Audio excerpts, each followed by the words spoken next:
In this video, we're going to discuss half-lives.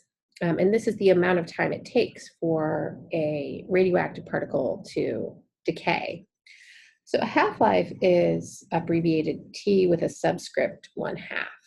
And it's really the amount of time it takes for half of a radioactive sample to decay. So each half-life will be unique to an isotope, and it'll be a measure of time in seconds, days, years, sometimes.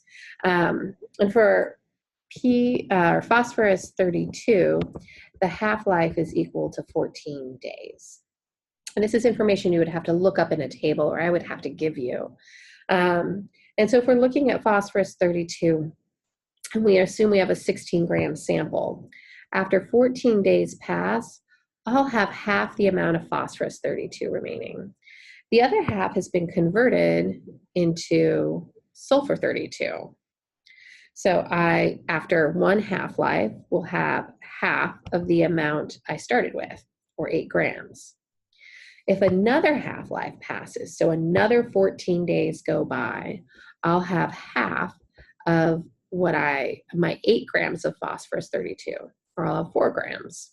If another 14 days go by, then again, my sample will decrease by half. So my 4 grams will become 2 grams. So each 14 days, no matter how much phosphorus 32 I have, half of it will decay to sulfur 32. So after 3 half-lives, my sample will have gone from 16 grams to 2 grams. Or if I think about that, if I do 2 divided by 16, and think of this as a percentage, so let's multiply it by 100, I'm really going to have 12.5% of my phosphorus 32 sample remaining. Because after that first half, I'll have 50% left. After that second half-life, I'll have 25% left. And after that third half-life, I'll have 12.5% left.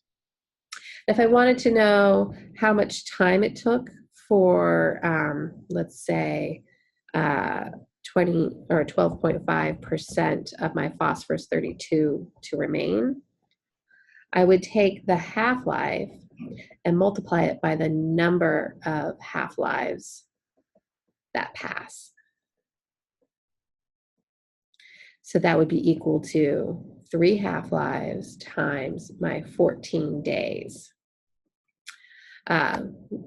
which would be equal to 42 days.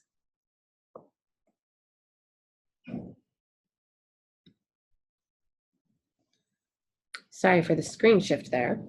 My pen caught the frame on accident. All right, so let's keep going. Here's some examples of half-lives for different types of substances to kind of show the range of them. So some of them are very short, on the order of seconds, and some of them are on the order of hours. So like technetium-99, which is used in imaging organs, is about 6-hour half-life. Something that's used in thyroid therapy, iodine-131, has an 8-day half-life. Something that's a little bit longer, well, okay, a lot longer, is carbon-14, which we use for carbon-14 dating in archaeological digs, has a half-life of over 5,000 years. Now, let's think about something that we have to really worry about the decay, something that's a byproduct of nuclear reactors, uranium-235. That takes, let's write this out,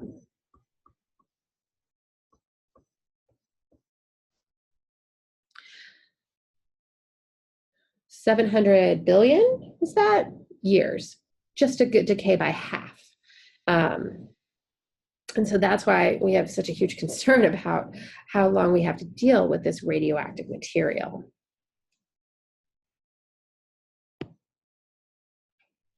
So I find this table a little helpful when working through half-life problems. So it's just a reminder that after one half-life, you'll have 50% remaining. After 2, you'll have 25% of your original amount remaining. After 3, you'll have 12.5%.